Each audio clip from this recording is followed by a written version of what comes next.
છે આ પ્રસંગ સફળ થાય. અમારા સમાજનો અહીંયા આવે લાભ લે અને એ લોકોને બી ખ્યાલ આવે. અને we are always ready sir. ગમે ત્યારે.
શેના માટેનો વિભાગ છે? પંચકર્મ ટ્રીટમેન્ટ. પંચકર્મ. સામાન્ય રીતે શું? અગ્નિકર્મ થાય, આપણે કપિંગ થાય, દુખાવો હોય ને એના માટે. અચ્છા, કેટલા સમયની ટ્રીટમેન્ટ છે? એટલે અગ્નિકર્મમાં તો 5 મિનિટ લાગે વધારે. અચ્છા. કપિંગમાં એટલી જ વાર. નશ્ય થાય છે આપણે. નશ્યમાં થાય 20 સેકન્ડ, 15-20 મિનિટ થાય છે. Thank you.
કચાશ રહી ગઈ છે જેના કારણે આપણને ફર્ટિલિટી નથી રહેતી. બરાબર છે, એ બધું હું તમને એ પ્રમાણે ત્યાં સમજાવીશ અને પછી આપણે આગળનું શું ટ્રીટમેન્ટ એમાં કરી શકાય આયુર્વેદમાં એ બધું તમને ત્યાં જાણકારી મળી જશે. બરાબર છે, અને જે બેસ્ટ છે એ તમને કરી આપીશું. ઘણા બધા રિપોર્ટ પોઝિટિવ આવ્યા છે. હું 7-8 વર્ષથી પહેલાં મણિબેનમાં ઇન્ફર્ટિલિટીનું જ કામ કરતી હતી, એટલે હવે મારું અહીંયા સરકારી મને મોકલ્યું છે એટલે અહીંયા થોડું મારે ડેવલપ કરવું પડશે ડિપાર્ટમેન્ટ, પણ થઈ જશે. નમસ્કાર દર્શક મિત્રો, આજે અહીં મણિનગર કોરના ગુવા વિશ્વકર્મા બાગ ખાતે આયુર્વેદને વિષયનો લગતો આયુષ મેળો યોજવામાં આવ્યો છે. તો આ મેળાના સુપ્રિન્ટેન્ડન્ટ બેન શ્રીની સાથે આપણે વાતચીત કરીએ અને વિશેષ માહિતી જાણીએ. તો બેન શ્રી, આપનું નામ અને આપનો હોદ્દો જણાવશો? જી, નમસ્કાર. મારું નામ ડૉક્ટર ચંચલબેન પી પંચાલ છે. હું અહીંયા સુપ્રિન્ટેન્ડન્ટ રૂક્ષ્મણી આયુર્વેદિક હોસ્પિટલ ખાતે ફરજ બજાવું છું. હમણાં સરકાર પ્રમોશન થઈને મારી નિમણૂક અહીંયા કરેલ છે. રૂક્ષ્મણીબેન હોસ્પિટલ માં હમણાં ટૂંક સમયનો જ મારો પરિચય છે, પણ આપ શ્રી જે પ્રમાણે માહિતી માંગશો એ પ્રમાણે હું આપીશ. આ આયુષ મેળાની શરૂઆત કેટલા સમય પહેલાં થઈ અને આ યોજના કોની છે? આયુષ મેળો જે છે એ આયુર્વેદના અવેરનેસ માટેનું એક પ્રોગ્રામ ગુજરાત સરકારે જાહેર કરેલ છે.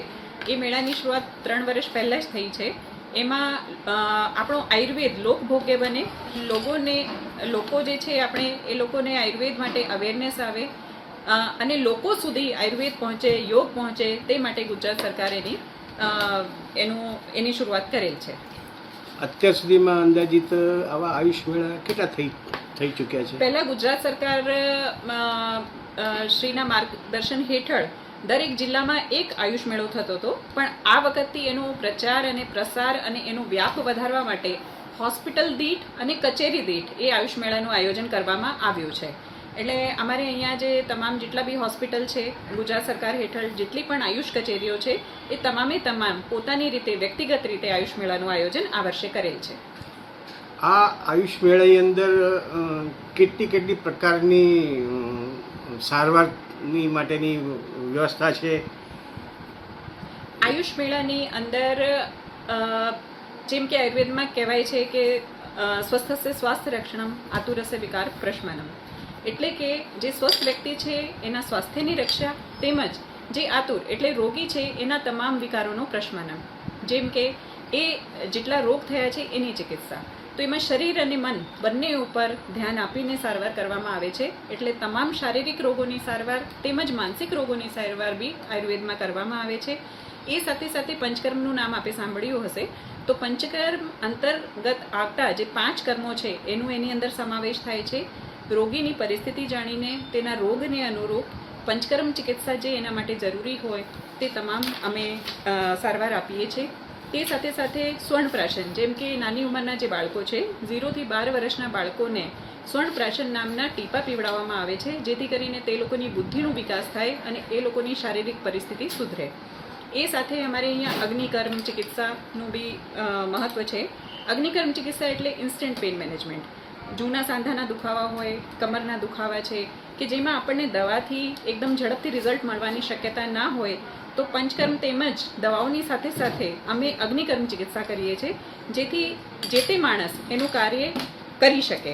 એટલે 15 દિવસ 20 દિવસ માટે એને દુખાવામાં રાહત થઈ જાય, એ પોતાનું કામ બી કરી શકે, દવા બી લઈ શકે, જેથી કરીને લાંબા ગાળે એને ફાયદો થાય. એવી ઘણી બધી ચિકિત્સાઓ આયુર્વેદમાં વર્ણવેલી છે અને અમે તમામની સારવાર કરીએ છીએ. આ આયુષ મેળામાં કેટલા વિભાગો રાખવામાં આવ્યા છે?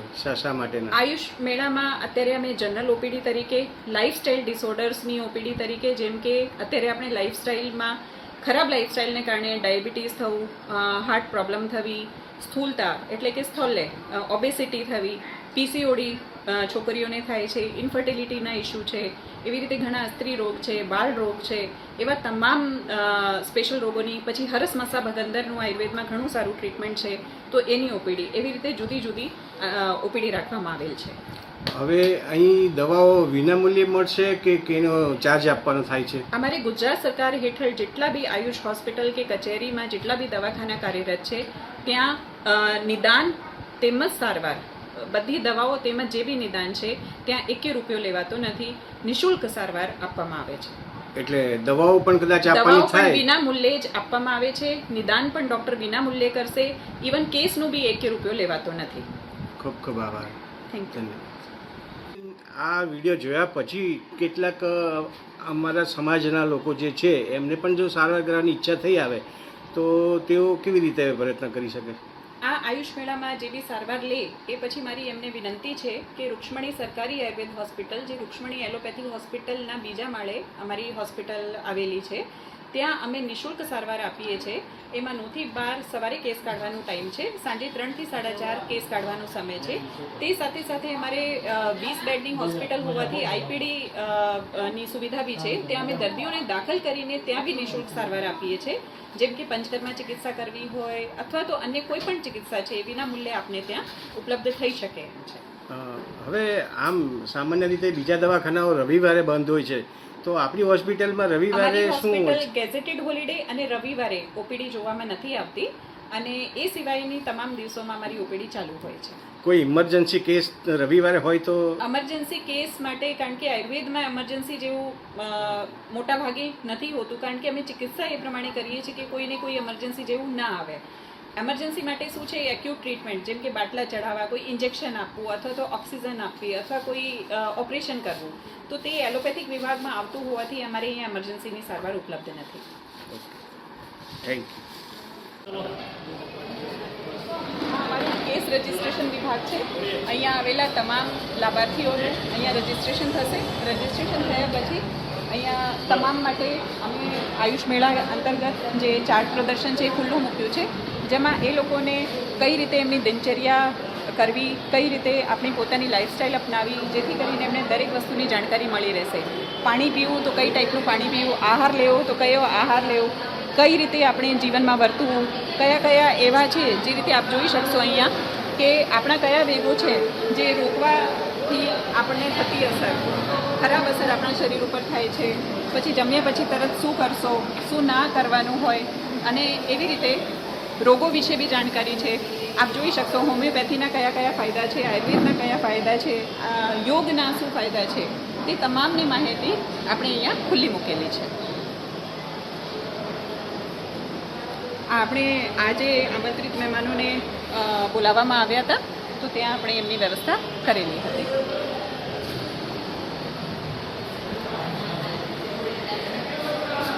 હવે આપણે ઉપર જઈશું. ઉપર અમે આખો વિભાગ ખુલ્લો કરેલું છે. ત્યાં અમે સર્વ રોગોનું નિદાન તેમજ સારવાર માટેની વ્યવસ્થા કરેલ છે. હવે આપ જોઈ શકો છો કે અમારે અહીંયા જે એક્સપર્ટીઝ ડૉક્ટર્સ છે એ બધા અમારા તમામ એમડી ડૉક્ટર્સ છે. એમડી ડૉક્ટર્સ તરફથી દર્દીઓને સારવાર આપવામાં આવી રહી છે. જેમ કે આ જનરલ ઓપીડી છે, જનરલ ઓપીડીમાં જેટલા બી જનરલ રોગો છે એની સારવાર આપવામાં આવી રહી છે. હવે આપ આગળ જોઈ શકશો કે આ લાઇફસ્ટાઇલ ઓપીડી છે. લાઇફસ્ટાઇલ ડિસઓર્ડર એટલે ડાયાબિટીસ છે, બીપી છે, તેમજ આપણી હાર્ટ ડિઝીઝ કોઈ છે અથવા કોઈ એવો રોગ, કિડનીનો રોગ છે, તો એની તમામ સારવાર આપવા માટે અમારા ડૉક્ટર્સ બેઠા છે. એનાથી આગળ વધીશું તો આપણે બાળ રોગ, સ્ત્રી રોગ કે જે બી આપણે પીડિયાટ્રિક પ્રોબ્લેમ્સ હોય છે અથવા લેડીઝને થતી પ્રોબ્લેમ્સ છે અથવા ઇન્ફર્ટિલિટીને લગતી પ્રોબ્લેમ છે, તો એના માટે અમારા સ્પેશિયલ ડૉક્ટર્સ અમે બેસાડેલા છે.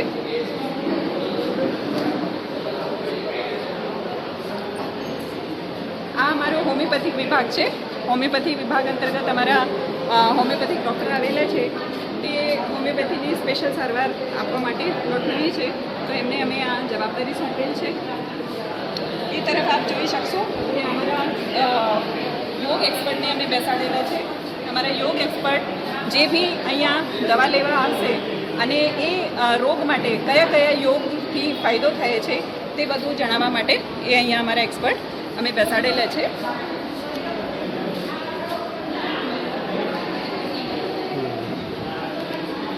હવે આપણે આગળ વધીએ તો આપણે જોઈ શકીએ છીએ કે અમારો પંચકર્મ ડિપાર્ટમેન્ટ છે, એને અમે બે ભાગોમાં જુદું પાડ્યું છે. એક ફિમેલ પંચકર્મ છે, એક મેલ પંચકર્મ ડિપાર્ટમેન્ટ છે. તો એની અંદર અમે પંચકર્મની તમામ માહિતી આપીએ છીએ, જેમ કે કયા રોગમાં કયા પંચકર્મની જરૂર છે. અહીંયા નસ્ય થેરેપી અને અગ્નિકર્મ થેરેપી માટે અમે આ વિભાગ કરેલ છે.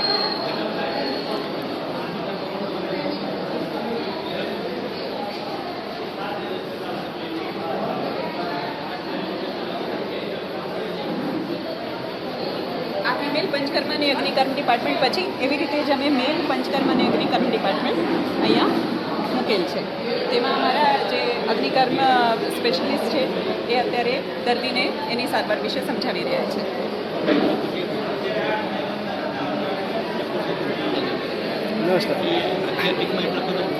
ડૉક્ટર છે, આ પંચકર્મ શું છે? પંચકર્મમાં 5 કર્મ આવે છે: વમન, વિરેચન, બસ્તી, રક્તમોક્ષણ અને નસ્ય. એમાં વૈદ્ય દર્દીને રોગ નક્કી કરીને એમને કયું કર્મ કરવું, એક કર્મ કરવું, બે કર્મ કરવા, શું કરવું, કઈ રીતે કરવું, એ ડૉક્ટર પોતે એનું ટોટલ શુદ્ધિકરણ કરાવે છે અને ત્યારબાદ દવાઓની સાથે સાથે એને રોગનું સંપૂર્ણ નિદાન કરે છે. એ પંચકર્મ છે. Thank you. એના પછી આપણે વધીશું તો એ અમારો દવા વિતરણ વિભાગ છે. દવા વિતરણ વિભાગમાં અમે બધી દવાઓ નિઃશુલ્ક આપવા માટે રાખેલી છે.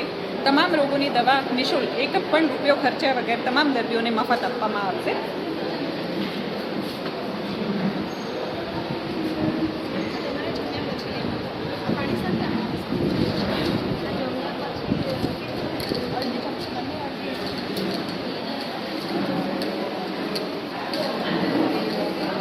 તે સિવાય અમે અહીંયા સ્પેશિયલ વ્યવસ્થામાં અમારું સ્વર્ણપ્રાશન જે નાના બાળકોને ટીપા પીવડાવવામાં આવે છે જેનાથી ઇમ્યુનિટી વધે છે એ અહીંયા રાખેલું છે અને બીપી અને ડાયાબિટીસ માપવા માટેની સ્પેશિયલ વ્યવસ્થા અહીંયા ઊભી કરેલ છે.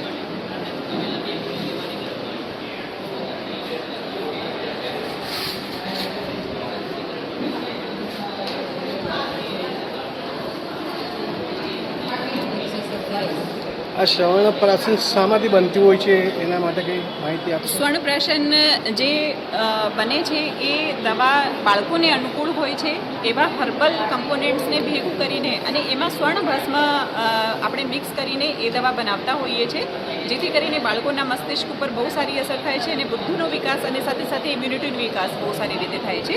0 થી 12 વર્ષના બાળકોને એ ટીપા મફત દરેક પુષ્ય નક્ષત્રમાં પીવડાવવામાં આવે છે. એ મારે હોસ્પિટલમાં એ સુવિધા બી નિઃશુલ્ક મળે છે. ધન્યવાદ, ખૂબ ખૂબ આભાર. નમસ્કાર દર્શક મિત્રો, જય વિશ્વકર્મા.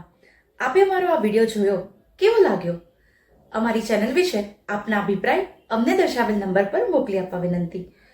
અને વિશ્વકર્મા વંશજ ન્યૂઝ ચેનલને લાઈક, શેર અને સબસ્ક્રાઇબ કરવાનું ના ભૂલશો. અને આપના વ્યવસાયની જાહેર ખબર આપી અમારો ઉત્સાહ વધારવા વિનંતી. હું ભાવિશા મિસ્ત્રી, વિશ્વકર્મા વંશજ ન્યૂઝ, અમદાવાદ.